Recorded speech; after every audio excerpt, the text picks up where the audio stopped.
లూకా సువార్త 23వ అధ్యాయం 34వ వచనం. యేసు, తండ్రి, వీరేమి చేయుచున్నారో వీరెరుగరు గనుక వీరిని క్షమించుమని చెప్పెను. స్తోత్రం దేవా, సర్వోన్నత సర్వాధికారి. ఈ సమయంలో యొక్క క్షమాపణ వాక్కును ధ్యానిస్తుండగా మాతో మాట్లాడి ప్రతి వారికి వినగల చెవి గ్రహించగలదు అనుగ్రహించమని, విత్తబడుచున్న వాక్యం వ్యర్థం కాకుండా ప్రతి హృదయంలో నాటబడి ఫలించి అభివృద్ధి చెంది విస్తరించినట్లు నువ్వే కృప చూపించమని, సమస్త మహిమ ఘనతా ప్రభావాలు మీరే తెచ్చుకొనమని నజరేయుడైన యేసుక్రీస్తు నామములో ప్రార్థించి నమ్మి పొందుకుని ఉన్నమ్మ పరమ తండ్రి, ఆమెన్. ప్రియులారా, జాగ్రత్తగా వినాలి. యేసుక్రీస్తు ప్రభువు శిలువలో పలికిన 7 మాటల్లో మొదటి మాట క్షమాపణ వాక్కు. ఈ యొక్క క్షమాపణ వాక్కు ఇది ఒక ప్రవచనం. ఇక్కడ ప్రవచన వాక్యం యొక్క నెరవేర్పును మనం చూస్తూ ఉన్నాం.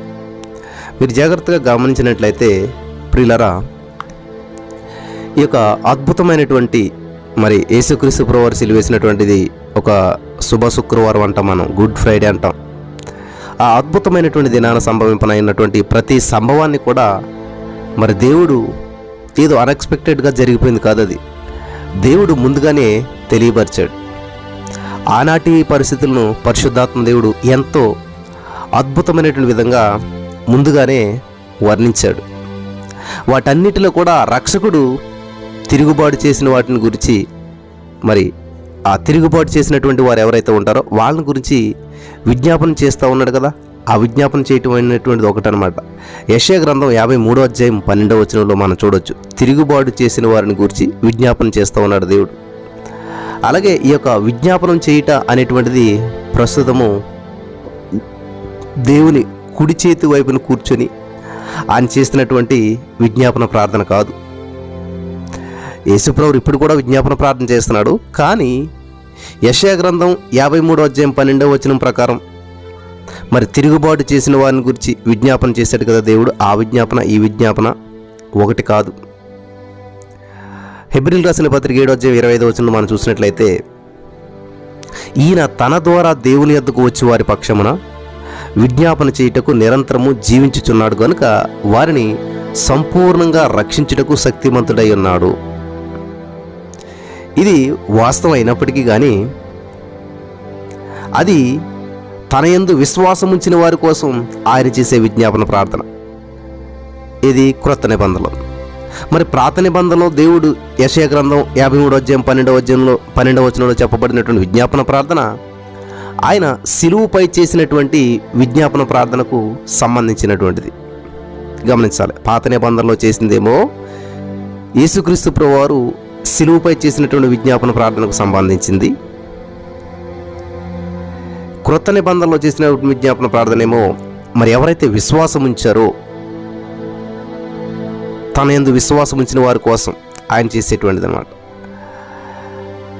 ప్రియులు గమనించాలి, ఇక్కడ ఆయన విజ్ఞాపన ప్రార్థన గురించి ఇక్కడ ఏమి రాయబడిందో మనం గమనించినట్లయితే, అతడు అతిక్రమం చేయు వారిలో ఎంచబడిన వాడాయను, అనేకుల పాపమును భరించుచు తిరుగుబాటు చేసిన వారిని గురించి విజ్ఞాపనము చేసెను.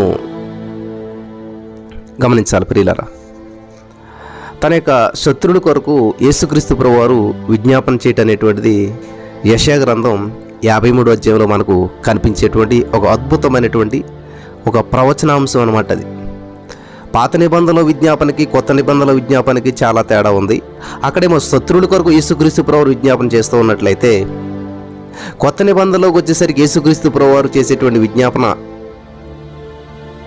తన యందు విశ్వాసం ఉంచిన వారి కొరకు ఆయన చేసే విజ్ఞాపన.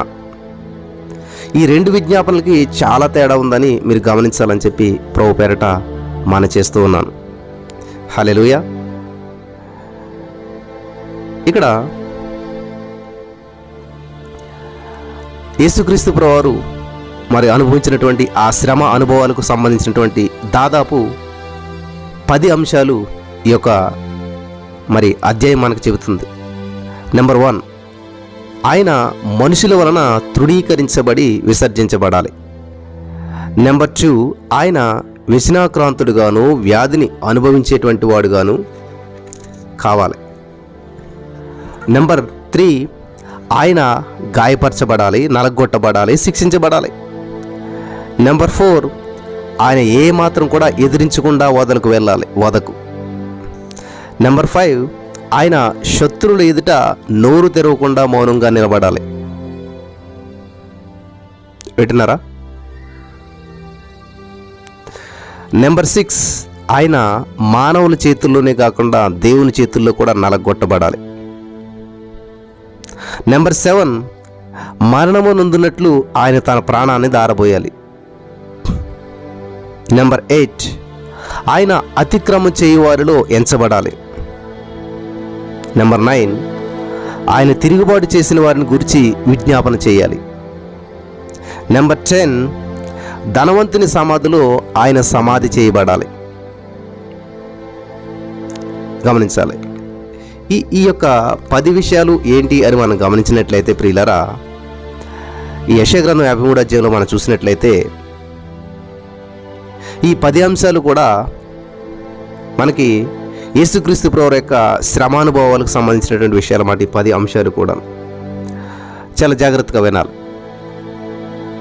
కాబట్టి ఆయన తిరుగుబాటు చేసిన వారిని గురించి విజ్ఞాపన చేశాడు అనేటువంటి ప్రవచనం, తండ్రి వీరేమి చేయుచున్నారో వీరెరుగరు గనుక వీరిని క్షమించు అని ఆయన చేసిన విజ్ఞాపన ప్రార్థన ద్వారా నెరవేర్చబడింది. వింటున్నారా? తిరుగుబాటు చేసిన వారిని గురించినటువంటి విజ్ఞాపన చేసినని ఉంది కదా మనకి. అదొక ప్రవచనం. ఆ ప్రవచన నెరవేర్పు సిలువలో మనం ఎలా చూస్తున్నామంటే, తండ్రి వీరేమి చేయుచున్నారో వీరెరుగరు గనుక వీరిని క్షమించు అనే క్షమాపణ వాక్కులో ఆనాటి ప్రవచనం ఇక్కడ నెరవేర్చబడుతుంది. ఆయన ఎవరి గురించి ఆలోచన చేస్తున్నాడు? తనను ఎవరైతే హంతకులు హంతం అందించాలని చూస్తున్నారో ఆయన తన హంతకులను గురించి ఆలోచన చేశాడు. తనను చంపుతున్న వారి గురించి ఆలోచన చేశాడు. తనను సిలువ వేసిన వారి కోసం ఆయన వేడుకున్నాడు. వారి క్షమాపణ కొరకు ఆయన విజ్ఞాపన చేశాడు. అందుకనే యేసు, తండ్రి వీరేమి చేయుచున్నారో వీరెరుగరు గనుక వీరిని క్షమించుమని చెప్పి యేసుక్రీస్తు ప్రభువారు చెప్తూ వచ్చున్నాడు. హల్లెలూయా. అర్థమైందా ప్రియులరా?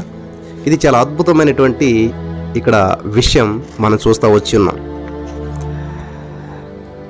నెక్స్ట్ ఇంకొక విషయం మనం గమనించినట్లయితే, యేసుక్రీస్తు ప్రభువారు 2 పాయింట్ మనం గమనించాం. ఇక్కడ యేసుక్రీస్తు ప్రభువారు తన ప్రజలలో ఒకనిగా గుర్తించబడటాన్ని మనం చూస్తూ ఉన్నాం. ఏమంటున్నాడైనా, తండ్రి వీరిని క్షమించుము.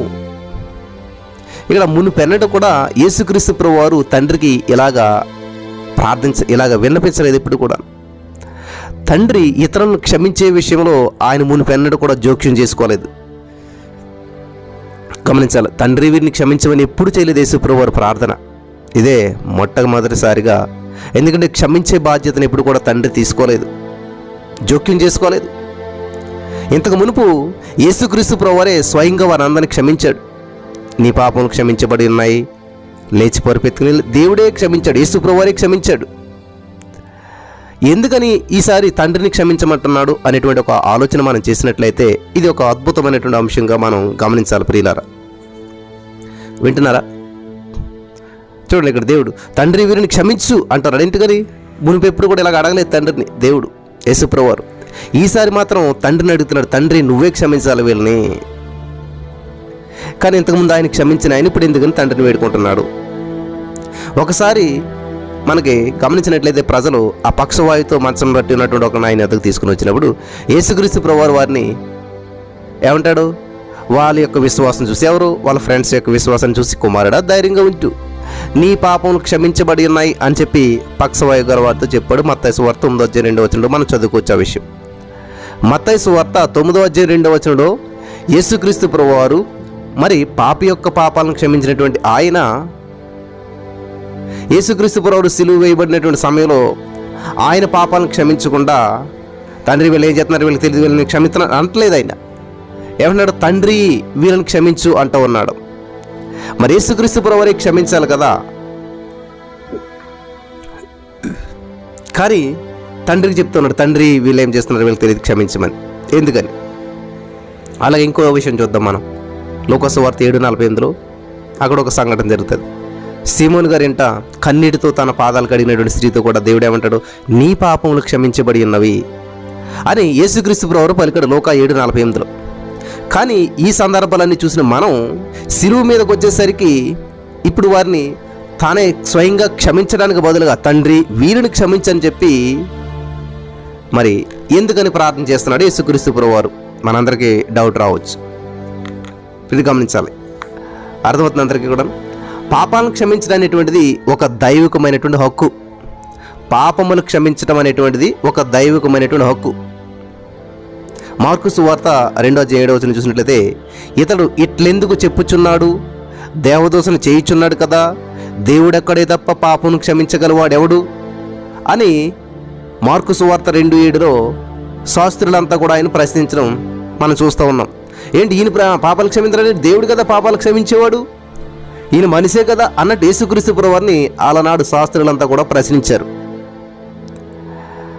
క్రీస్తు దేవుడే కానీ ఆయన మానవుడు కూడా. ఆయన దైవ మానవుడు, దైవ కుమారుడైనటువంటి ఆయన పాప పరిహారార్థ బలిగా తనను తాను అర్పించుకునేటువంటి నిమిత్తం ఇక్కడ మానవ కుమారుడయ్యాడు. తండ్రి వీరిని క్షమించు అని యేసుక్రీస్తు ప్రభువారు పలికిన సమయంలో ఆయన ఎక్కడున్నాడు? శిలువపై ఉన్నాడు. వింటున్నారా? జాగ్రత్తగా వినాలి.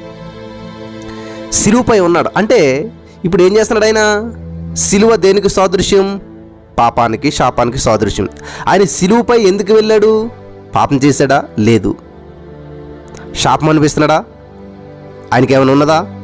లేదు. కానీ ఈ మానవాళ్ళందరి పాపాలను ఆయన మోస్తూ ఒక పాపి స్థానంలో ఉన్నటువంటి ఆయన ఆ సమయంలో తన దైవికమైనటువంటి హక్కును వినియోగించుకోనలేదు. ఆయన ఇప్పుడు మనిషి ఉండవలసిన ప్లేసులో దేవుడు ఉన్నాడు. మనిషి పాపాలన్నీ తన మీద వేసుకున్నాడు. ఆయన ఒక పాపిగా మార్చబడ్డాడు. ఇప్పుడు లోక పాపలు మోసుకొని పోయేటువంటి గొర్రె పిల్లగా ఉన్నాడు ఆయన. హల్లెలూయా. అర్థమైన వాళ్ళందరూ కూడా ఆమెను చెప్తాం. ఇది చాలా అద్భుతమైనటువంటి శిలువ మర్మం అన్నమాట. అంతవరకు యేసుక్రీస్తు ప్రభువు భూలోక రాజ్యంలో సువార్త ప్రకటించినప్పుడు ఆయనే స్వయంగా పాపాలు క్షమించినటువంటి ఆయన ఈ రోజున ఈ శిలువలో ఉండి తండ్రి వీరిని క్షమించమని ప్రార్థిస్తున్నాడు. ఎందుకంటే ఇప్పుడు ఈయన దైవికమైనటువంటి మరి కుమారుడిగా ఉన్నప్పటికీ లోక పాపాలు మోసుకొని పోయే గొర్రెపిల్లగా మార్చబడ్డాడు. శిలువ మీద ఇప్పుడు పాపాలన్నీ ఆయన మీద ఉన్నాయి కాబట్టి ఆయన పాపిగా మార్చబడ్డాడు మన కొరకు. అందుకనే తండ్రి ఇప్పుడు నా మీద పాపం మోపబడింది, శాపం మోపబడింది, ఇవన్నీ భారాలు నా మీద ఉన్నాయి కాబట్టి నువ్వు వీరిని క్షమించు. ఎందుకంటే ఈ పాపం చేత ఈ శాపం మానవాళి పాపం అంతా నా మీద పడింది కాబట్టి నువ్వు క్షమించు. ఆయన పాపిగా మార్చబడ్డాడు, రోగిగా మార్చబడ్డాడు. ఎందుకంటే నా పాపము శాపం అంతా కూడా ఆయన శిలువ మీద భరించాడు. ఈ సత్యాన్ని మీరంతా గ్రహించాలని చెప్పి ప్రభు పేరట చేస్తూ ఉన్నాను. హల్లెలూయా. కాబట్టి యేసుక్రీస్తు ప్రభువు ఇక్కడ దైవికమైన హక్కును వినియోగించుకోలేదు. మత్తయి సువార్త 9:6 మనం చూసినట్లయితే మునుపు ఆయన పలికిన మాటను మనం గమనించాలి. ఏమని? ఆయనను పాపములు క్షమించుటకు భూమి మీద మనిషి కుమారునికి అధికారం కలదని మీరు తెలుసుకొనవలనని చెప్పి ఆయన పక్షవాయువు గలవాన్ని చూసి నీవు లేచి మంచం ఎత్తుకుని నీ ఇంటికి పోమని చెప్పాను కదా. ఇప్పుడు ఆయన ఎక్కడున్నాడు? భూమిపైన లేడు. గమనించాలి. మరి ఎక్కడున్నాడు? శిలువ మీద కదా ఉంటా. ఇప్పుడు ఆయన భూమిపైన లేడు. ఆయన ఇప్పుడు యోహాను సువార్త 12:32 ప్రకారం నేను భూమి మీద నుండి పైకెత్తబడిన ఎడలా అందరినీ నా యొద్దకు ఆకర్షించుకుందని చెప్పాను. యోహాను సువార్త 12:32.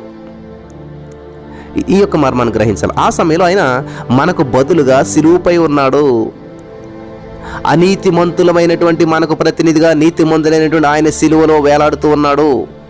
తన దైవికమైనటువంటి హక్కును వినియోగించుకునేటువంటి అధికారికమైనటువంటి స్థానంలో ఆయన ఏమాత్రం లేడు. అందుకే ఆయన ఇప్పుడు ఏమంటున్నాడు? తన తండ్రిని ఆర్థించేటువంటి స్థానాన్ని స్వీకరించాడు. కావున తండ్రి వీరేమి చేయుచున్నారు, వీరేమి కనుక వీరిని క్షమించని చెప్పి మన ప్రభువు ప్రార్థించడం ద్వారా తన ప్రజలలో ఒకనిగా ఆయన గుర్తించబడటాన్ని మనం చూస్తాం.